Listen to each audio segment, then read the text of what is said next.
SKOL Nation, brace yourselves because today's Minnesota Vikings news might shake the foundation of this roster. What if I told you that one of the most respected veterans on this Vikings offensive line could be on his way out? And what if that move alone could erase nearly 20% of the team's cap deficit? We're diving deep into the financial storm surrounding the Minnesota Vikings and a name that's suddenly at the center of it all: Ryan Kelly. This isn't just about numbers on a spreadsheet. This is about leadership, health, and the future of J.J. McCarthy under center. Stay with me because by the end of this video, you might see the Vikings' 2026 plan in a completely different light. Let's rewind to last season. The Vikings went all in. Aggressive moves, heavy financial commitments, bold roster decisions. The front office clearly believed the window to compete was wide open. But that aggression came at a cost. As things stand, Minnesota is staring at more than $40 million in cap debt heading toward the new league year. That's not a small leak in the ship. That's taking on water fast. And when you're that deep in the red, every single contract on the roster gets re-examined. No exceptions. Not even respected veterans. Enter Ryan Kelly, the big physical center who anchored the middle of the offensive line and helped steady a developing quarterback room. On the field in 2025, Kelly was still playing high-level football. According to PFF, he posted an impressive 82.2 grade last season. That's elite territory for a center. So performance isn't the issue here. The problem? Age, injuries, and money. By the end of May 2026, Kelly turns 33. In normal life, that's prime adulthood. In the NFL trenches, that's approaching ancient territory. Especially at a position that absorbs punishment every single snap. And here's where things get serious. Kelly missed significant time last season due to injuries. Not minor tweaks. Not just a sore ankle or wrist. He suffered 3 concussions. 3. That changes the conversation entirely. Concussions aren't like other injuries. A chronic wrist issue might limit performance. A knee might require surgery. But repeated head injuries threaten long-term health and even a player's future beyond football.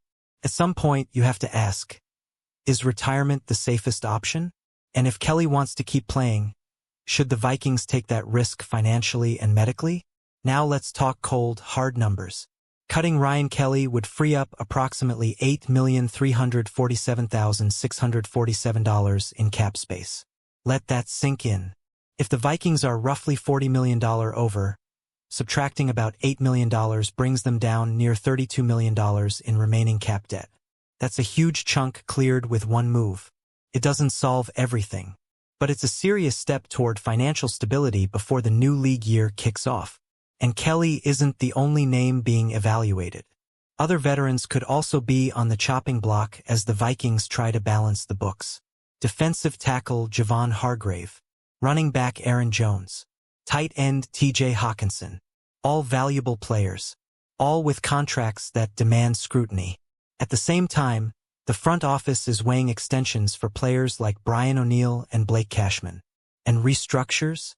Jonathan Greenid and Justin Jefferson are obvious candidates to manipulate cap numbers. This is roster chess at the highest level. Every move impacts 3 others. Now let's bring it back to J.J. McCarthy. When the Vikings paired him with Ryan Kelly, it made perfect sense. A young, unproven quarterback needs a smart, communicative, battle-tested center. Kelly is exactly that. Rugged, physical, cerebral, a true field general in the trenches. But the equation changes as McCarthy gains experience. If the front office also plans to bring in a veteran quarterback presence, does the urgency to keep Kelly remain the same? That's the million-dollar question. Or in this case, the $8 million question. There is another possibility. Pay cut. Sometimes veterans restructure their deal to stay with a contender. Maybe Kelly decides Minnesota is home and agrees to reduce his number. But let's be honest, Vikings fans. More often than not, the most obvious outcome is the one that happens. And right now, the most obvious outcome looks like a straightforward release. If that happens, what's next at center? Blake Brandel offers experience and familiarity with Kevin O'Connell's system. He knows the scheme. He understands the terminology. That matters. Michael Jurgens brings youth and natural center traits. He's still developing, but there's upside there. The floor might be stable even if the ceiling drops without Kelly. And don't forget, free agency is right around the corner.